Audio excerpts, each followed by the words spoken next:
மிதுன ராசிக்காரங்க, உங்களோட மனசு ஒரு காற்று போல எப்பவுமே நிற்காது, எங்கேயுமே முன்னேறி மட்டும்தான் போகும். சில சமயம் அது உங்களை குழப்பத்துக்கும் கொண்டு வருது. ஆனால் அதே காற்று தான் ஒரு நாள் உங்களை உயரத்துக்கு தூக்கிட்டு போகும். நீங்கள் ஒரு சிறப்பான ராசி அப்படின்னு சொல்லலாம். ஒரே மாதிரி எப்பவுமே இருக்க மாட்டீங்க. ஒரு பக்கம் சிரிப்போ, இன்னொரு பக்கம் சிந்தனையும் உங்ககிட்ட இருக்கும். ஒரு பக்கம் கனவும், இன்னொரு பக்கம் அதுக்கான செயலும் இருக்கும். இந்த இரட்டைத்தன்மை தான் உங்களுக்கு பலமாக இருக்குது. இது பலவீனம் கிடையாது. மற்றவங்க சொன்னால் கூட அதை நீங்கள் நம்பாதீங்க. மிதுன ராசிக்காரங்க, உங்களோட வாழ்க்கை ஒரு பட்டம் மாதிரி. காற்று அதிகமாக அடித்தாதான் அது மேலே பறக்கும். அது மாதிரி தான் கஷ்டம் அதிகமாக வந்தால் தான் அந்த கஷ்டத்திலிருந்து விடுபட நீங்கள் என்ன செய்யணும் அப்படின்னு உழைக்கிறீங்களே, அந்த உயர்வு சிறப்பானதாக இருக்கும். யாருமே உங்களை புரிஞ்சிக்கல அப்படிங்கிற ஒரு கவலை இருந்துச்சுன்னா அதை நினச்சி கவலைப்படாதீங்க. உங்களை யாராவது லைட்டாக எடுத்துக்கிறாங்க அப்படின்னா வருத்தப்படாதீங்க. ஒரு நாள் பாருங்கள், அதே மக்கள் இவங்க இப்படி இவ்வளோ உயரத்துக்கு போனாங்க அப்படின்னு ஆச்சரியப்பட்டு உங்களோட செயலை அண்ணாந்து பார்ப்பாங்க.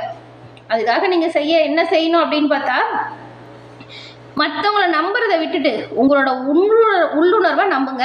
உங்களுக்கு நீங்கள் மதிப்பு கொடுங்க. எந்த ஒரு விஷயத்தை எடுத்து செஞ்சாலும் சரி, அதை பாதியில் மட்டும் விடாதீங்க. நீங்கள் தொடங்கினா அதை சிறப்பாக முடியும் அப்படின்னு நம்பிக்கை உங்கள் மேலே வைங்க. அந்த நம்பிக்கை திறன் உங்களுக்கு கண்டிப்பாக உயர்வு தரும். அதிகமாக யோசிக்காதீங்க, சிறப்பாக செயல்படுங்க. யோசித்து செயல்படுங்க. ஆனால் யோசிச்சுட்டு மட்டுமே எந்த ஒரு விஷயத்திலும் இருக்கக்கூடாது. ஏன்னா இந்த மிதுனத்துக்கு திறமை நிறையவே இருக்குது.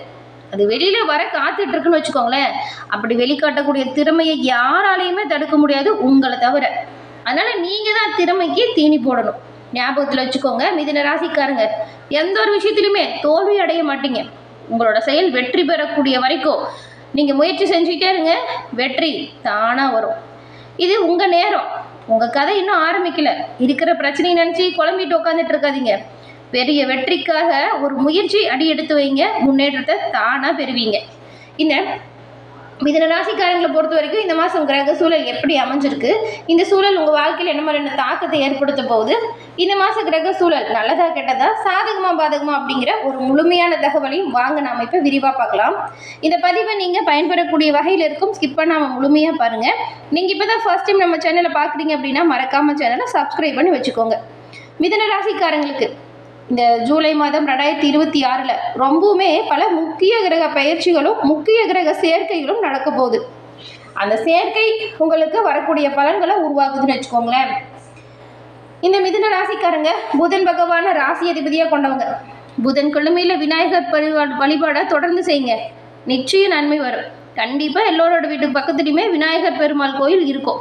உங்கள் ஊரில் கண்டிப்பாக இருக்கும். விநாயகர் பெருமான் கோயில் இல்லாத ஊரே பெரும்பாலும் இருக்காது. அதனால் நீங்கள் புதன்கிழமை தோறும் விநாயகர் பெருமானை வழிபடுறதை வழக்கப்படுத்துங்க. எல்லா வகையிலுமே சிறப்பான உயர்வு நீங்கள் தானாக பெற முடியும். வாய்ப்புகள் வரும். இப்போ இருக்கிற தடைகள் நீங்கும். விநாயகரின் அருள் பரிபூர்ணம் உங்களுக்கு கிடைக்கக்கூடிய அம்சம் கொண்ட ராசி நீங்கள். உங்களோட வாழ்க்கையில் எல்லா வகையிலுமே சிறப்பான உயர்வு விநாயகர் பெருமானின் அருளால் கிடைக்கும். உங்களுக்கு விநாயகர் பெருமான் ரொம்ப பிடிக்கும் அப்படின்னா ஓம் கணபதியே நமக அப்படிங்கிற மந்திரத்தை மறக்காமல் நம்ம சேனல் கமெண்ட் பாக்ஸ்லேயும் 3 முறை பதிவு பண்ணுங்கள்.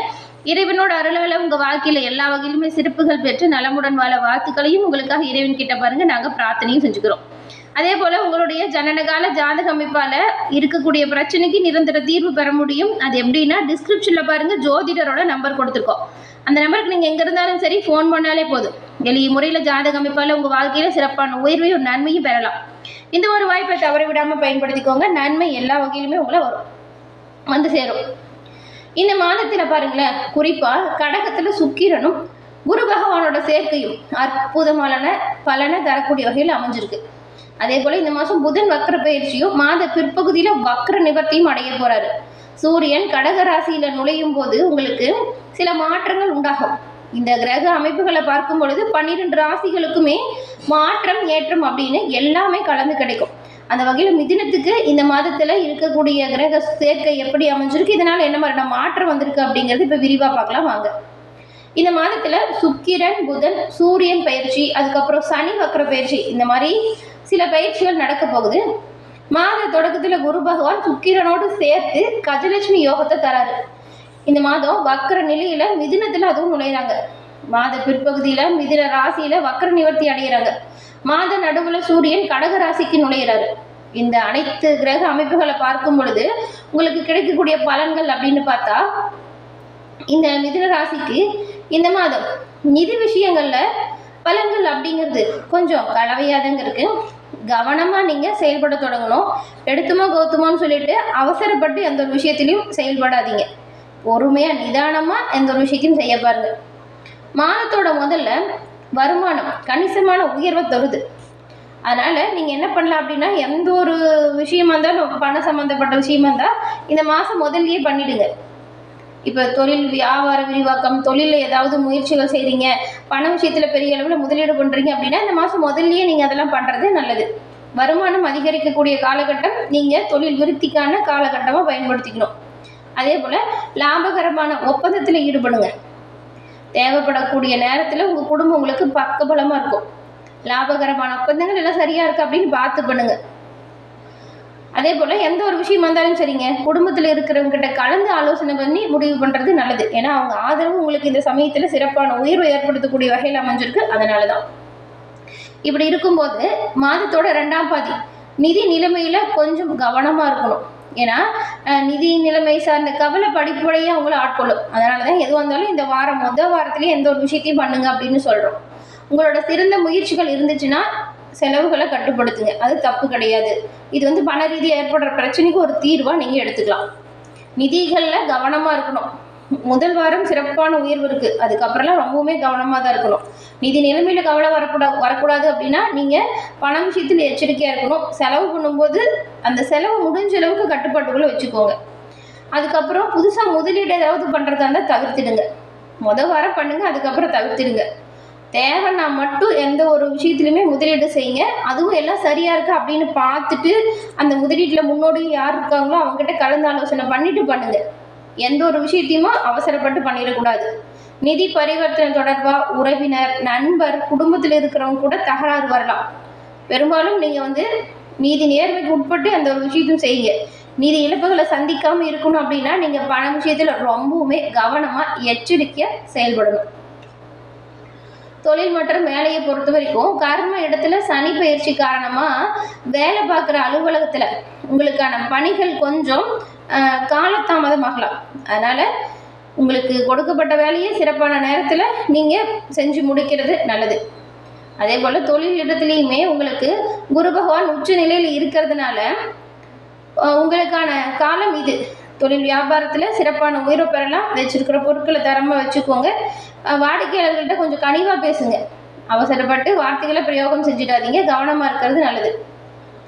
வியாபாரத்தில் உச்சகுரு அபரிவிதமான ஒரு நன்மையை தரக்கூடிய வகையில் அமைஞ்சிருக்கிறதுனால திட்டமிட்டு பண்ணால் எந்த ஒரு விஷயத்திலுமே நீங்கள் நன்மையை பெறலாம். அதுக்கப்புறம் உடல் ஆரோக்கியத்தை பொறுத்த வரைக்கும் கொஞ்சம் உஷ்ணம் சம்மந்தப்பட்ட பிரச்சனை வர வாய்ப்பு இருக்குது. நேரத்துக்கு சாப்பிடுங்க, நிறைய தண்ணி குடிங்க. வெளியில் அதிகமாக வேலை விஷயமா போகிற மாதிரி இருந்தால் கூட இந்த உணவு பழக்க வளத்தை சரியாக எடுத்துக்கோங்க. வெளி உணவுகளை தவிர்த்துட்டு பெரும்பாலும் இயற்கையான உணவுகளை உட்கொள்ளுங்க. இது கொஞ்சம் உடல் ஆரோக்கியத்தை சீராக வச்சுக்க பயன்பெறக்கூடிய வகையில் இருக்கும். பெரும்பாலும் நீங்கள் கொஞ்சம் தினம்தோறும் இந்த உடற்பயிற்சி செய்யுங்க. தியானம், யோகா மனதுக்கு ரொம்பவுமே நல்லது. தேவையில்லாத விஷயத்தை போட்டு குழப்பிக்கிட்டு உங்கள் மனசை நீங்கள் சங்கடப்படுத்த வேண்டாம். நடக்கிறது எல்லாமே நல்லதாக நடக்கும் அப்படின்னு துணிச்சலாக அந்த ஒரு விஷயத்துலையும் முடிவு பண்ணி பாருங்கள். நன்மையை நீங்கள் எல்லா வகையிலுமே பெறலாம்.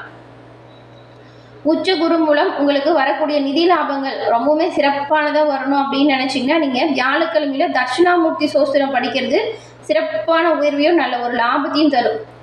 கேது பகவானுக்கு ஒரு பரிகாரம் இருக்குது இந்த மாதம் உங்களுக்கு. அது என்னென்னா, தாழ்வு மனப்பான்மை, அக்கறை இல்லாமல் இருக்கிறது, ஒரு மனசில் ஒரு தெரியாத பயம் எப்பவுமே ஆட்கொள்ளும். இந்த மாதிரியான பிரச்சனை எல்லாம் தீரணும் அப்படின்னு நினச்சிங்கன்னா நீங்கள் சனிக்கிழமையில் சனி பகவான் வழிபாடு செய்கிறது சிறப்பான உயர்வு ஏற்படுத்தும். நவகிரகத்தில் இருக்கிற சனி பகவானுக்கு நல்லெண்ணெய் தீபம் ஏற்றி எழுப்பிடுவதால் உங்கள் வாழ்க்கையில் சிறப்பான உயர்வு நீங்கள் பெறலாம். அதே போல் செவ்வாய் தோஷ அமைதி பெறணும் அப்படின்னா அது என்னென்னா, இந்த தூக்கம் இல்லாமல் தவிக்கிறது, பழைய விஷயத்தை போட்டு குழப்பிட்டு இருக்கும்ல, இதனால் நிறைய மனக்கவலை, உடல் ஆரோக்கிய சீர்கேடு இதெல்லாம் வரும். இதை தீர்க்க நீங்கள் கொஞ்சம் கவனமாக எந்த ஒரு விஷயத்தையும் செய்யுங்க. அதே போல் இந்த நாராயணன் வழிபாடை நீங்கள் உங்களுக்கு பிடிச்சி நல்லா பண்ணுங்கள். நீங்கள் இதெல்லாம் கோயிலுக்கு போய் தான் பண்ணணும் அப்படின்லாம் கிடையாதுங்க.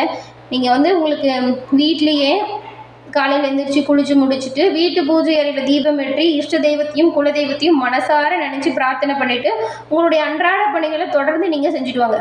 கண்டிப்பாக நன்மை உங்களுக்கு தெரியாமலே உங்களை பின்தொடரும். எல்லா வகையிலுமே சிறப்பான உயர்வு சேரும். எல்லா வகையிலுமே நன்மை கிடைக்க பெற்று நலமுடன் வாழக்கூடிய அமைப்பு உங்கள் குலதெய்வத்தின் அருளாலும் உங்கள் இஷ்ட தெய்வத்தின் அருளாலும் உங்களுக்கு கிடைக்கும். என நேயர்களே, இந்த பதிவு நீங்கள் பயன்பெறக்கூடிய வகையில் அமைஞ்சிருக்கும்னு நினைக்கிறோம். இந்த பதிவு பிடிச்சிருந்தா லைக் பண்ணுங்க. உங்களுடைய நண்பர்கள், குடும்ப உறுப்பினர்கள் மிதுன ராசியாக இருந்தால் அவங்களுக்கும் இந்த பதிவை ஷேர் பண்ணுங்க. நீங்கள் இப்போ தான் ஃபர்ஸ்ட் டைம் நம்ம சேனலை பார்க்குறீங்க அப்படின்னா மறக்காமல் சேனலை சப்ஸ்கிரைப் பண்ணி வச்சுட்டு கூட வரது இல்லையா பெல் ஐக்கான், அதை கிளிக் பண்ணி வச்சுக்கோங்க. அப்போ தான் நாங்கள் போடுற பதிவுகள் ஒவ்வொன்றுமே நோட்டிஃபிகேஷன் மூலம் உடனுக்குடன் உங்களை அடையும் அப்படிங்கிறத தெரிவிச்சுக்கிறோம். 12 ராசிக்கான பலன்களுமே எப்படி அமைஞ்சிருக்கு அப்படிங்கிறத நம்ம சேனலில் பதிவு பண்ணியிருக்கோம். உங்கள் பிடிச்சவங்க என்ன ராசி அப்படின்னு தெரிஞ்சுக்கிட்டு அவங்களுக்கு அந்த பதிவை ஷேர் பண்ணுங்கள். மறக்காமல் நீங்கள் சப்ஸ்கிரைப் பண்ணி வச்சு பாருங்கள்.